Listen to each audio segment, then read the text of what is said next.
Okay, so that's another race under the belt there. Really tough one this week, actually. Longest race of the Cycling Ireland Zwift League, round number 8, 48k roughly, you can see up here. And obviously some big climbs, you know. To be honest, even the first little kick up out of the city, or whatever you call it there in Zwift, the seafront. 1.2k at 6% average gradient was a nice sting in the legs to start with, and it's sufficed to split the group up from the gun pretty much. And then you have the big long climb up the epic KOM, and then that horrible yoke up to the tower, the real steep thing.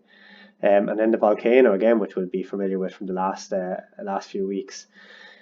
Yeah, so really tough one. In regards to my result, a little bit better this week, 30th place. Quite happy with that, actually. Yeah, and lots of black A's or A pluses or whatever you want to call them ahead of me. So in a good enough place, happy with that. Average 4.3 watts per kilo, 5 minutes down. So not as drastic as I thought it was going to be. Hour 13 a race and 298 watts in absolute power. What are we talking? 4.7 in 5 minute, or is that 20-minute power? 5.5 in 5-minute power, which is actually a PB for this year. We'll talk about that a little later. 166 BPM average heart rate, so a few beats lower than the previous few. 181 max. So yeah, pretty tough one actually. But really good fun. And like as an adjunct to the actual results themselves, I felt like after it split on the first climb there, it actually made the racing a lot better. It made it a lot more realistic in terms of ability matched in each group. So tactics come into play a lot more, and we can talk about that in the actual file analysis. But as a general kind of a thought process, I thought that was probably the most realistic race, and I don't know how everyone else felt, but it's the most realistic race that I've done on Zwift ever, to be honest. And I've done a few, not as much as some of these lads, but I've done a few, and I think it was really good. In terms of winners, then Chris McGlinchey again, another superb ride. And what's always so cool about watching Chris and the results is that you just look at the power. 4.7 watts per kilo average, 5, 5.2, 5.8, 5.1, 5, 5.1, all the way down to the guy in 8th place here, a minute and a half down. With the same power, we'll call it. Chris is managing to get up, so he's delivering power where it matters, but he's also very good at riding the bunch, obviously. And then you can see just really good numbers for the sprint here. 10 watts per kilo for 30 seconds on the turbo trainer is quite difficult. You might look at that and say a bit easy out on the road, but it's hard enough on the trainer, especially on the smart trainers, the variable resistance and such. So yeah, another superb ride. It's pretty cool. In terms of the actual file analysis then, regarding me rambling on a little bit much there, first 5 minutes of the race, as usual, really tough. For me, it was a peak 5-minute power of the year, 389 watts, 5.6 watts per kilo, roughly. 389 normalized too, 173 heart rate, 91 revs a minute, 44 k's an hour. And I suppose what happened there was it was full gas into the bottom of the climb, and it just kept going full gas up all the way up to the top.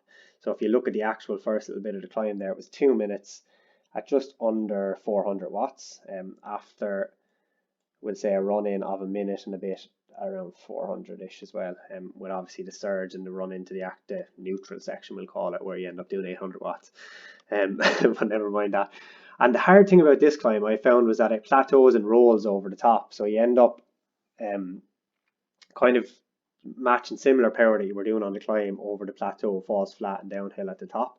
And that's where the split actually went for me anyway. So I ended up in the second group there. And I was a bit disappointed with that, to be honest, because I thought I had real good legs going over the climb, and I thought 5.6 watts per kilo for however long it was pretty good power to be putting out. But I looked at the names around me, and there's some real good lads around me. I was like, okay, yeah, this is a pretty good group to be in. So yeah, it was quite nice. Like looking at that 5-minute peak, all my 5-minute peaks have come from Zwift races actually in this year alone. And if we actually look at it all time, That is my fourth all-time best 5 minute power. And it's only a handful of watts underneath what I've done before. So yeah, the form is quite good actually, and Zwift seems to be bringing it on quite well, with just the caveat of being smart about the whole thing. So yeah, after that climb, then settled into a group, and you can see a nice constant sustained power output here of 300 watts, 8 minutes, 5 and a bit kilometers. Is actually, I'm not going to say it was easy, but regarding like that type of a portion in other races, it was one of the easier ones, and I think that's because people knew that this big yoke had to still come. Um, and we were kind of holding our matches back a little bit. Now, something I did before this actual climb was, or not before the climb in the race, before the race itself, was I looked at the power we did on this climb last time, and I said, right, I'm not Superman, I haven't added 50 watts onto my threshold beforehand, so I'm just going to simply ride this climb to power. And that is exactly what I did. So I averaged 320 watts for the climb last time without a maximum 5 minute effort into it, bear in mind. And this time I averaged all the way up to the tower. I averaged 311, 315. So for me, that's actually quite good. It shows I paced the climb very well. And I saw a lot of people rocket off at the start, and I kind of picked them off one by one all the way up to the back. And by the stage we kind of got to the top of the epic KOM, I was in around the group that I actually started with without kind of going over under threshold, and it really helped me for the rest of the race itself, which we'll chat about a little bit later. So that 20 minute effort was indeed my fourth best all-time 20 minute effort and my second best just by a watt of this year. So quite happy with that. That was obviously including the run in halfway up the climb too, and then just kind of sustaining it over a little bit. So if we looked at 30 minute power and 40 minute power, I'm sure they'd be up there as well. And then we went up this just brute of a yoke. Just I hate it so much. The climb up to the radio tower. So it is, what do we say? Will we zoom in there a little bit on the map? We'll get it bang on so we'll actually see the actual file itself. So we are here and up to around there. So it is 1.4k at just under 10%. So no heroics in the power file there for me, fairly steady, and simply just didn't have any gas to go over the top.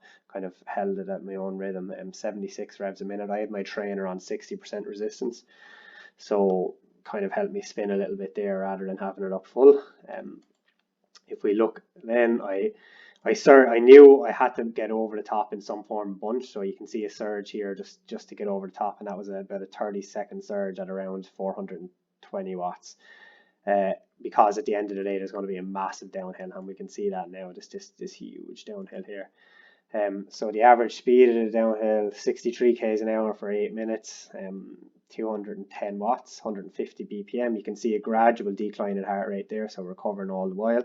And simply these little power surges are all from freewheeling, getting back in the group, freewheeling, getting back in the group on the undulating descent the whole way down, because it's not a straight skyrocket descent really.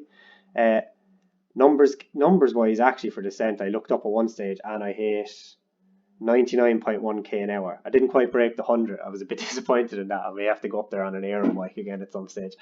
So yeah, surges the whole way down, but recovering all the way down. Actually ate a bit here as well. Had a few Haribo jellies, the key energy food.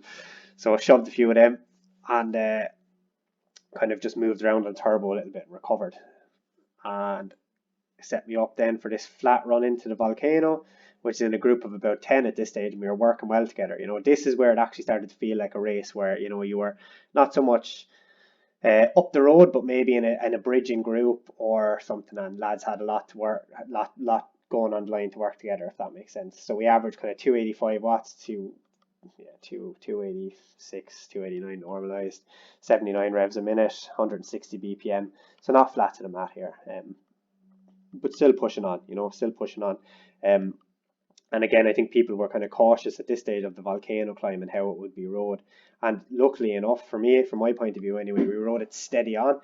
334, 340 watts, 4.8 watts per kilo for 7 minutes and a bit. I think the time I did up it was 7 minutes, 5 seconds on the Zwift official climb. So I managed to get over that in kind of the leading say quartet or whatever we call it of our group.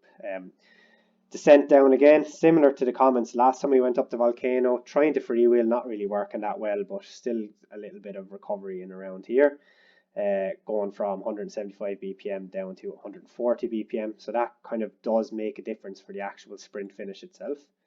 It 100% does, and if you're kind of getting that recovery, and it does help. So what was the funnest part of the race for me, right, was this last 2.5 K.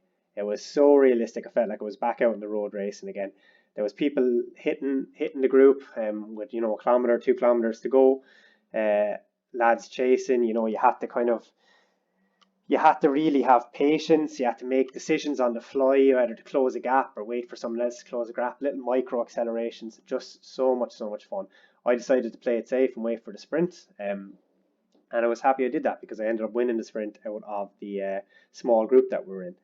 And in that sprint itself, I ended up hitting 1,024 watts, 700 watts for 20 seconds, so 10 watts per kilo roughly.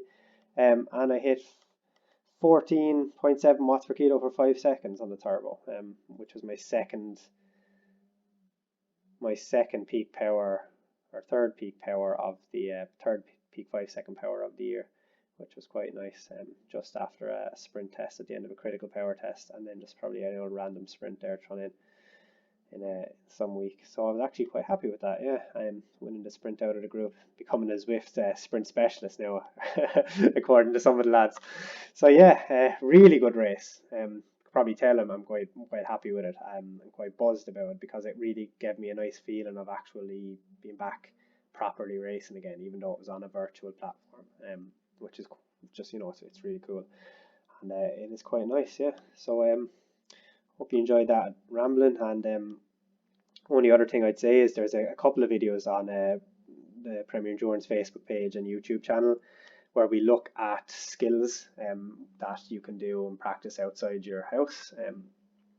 And they've kind of been well received so far from everyone from masters athletes to elite athletes racing domestically, and then kids as well, which is really nice. So if you know anyone who'd be interested in those skills videos, just please give them a share, and any feedback at all is absolutely appreciated. Cheers guys, and on to next week. Hopefully it won't be as long, but you never know.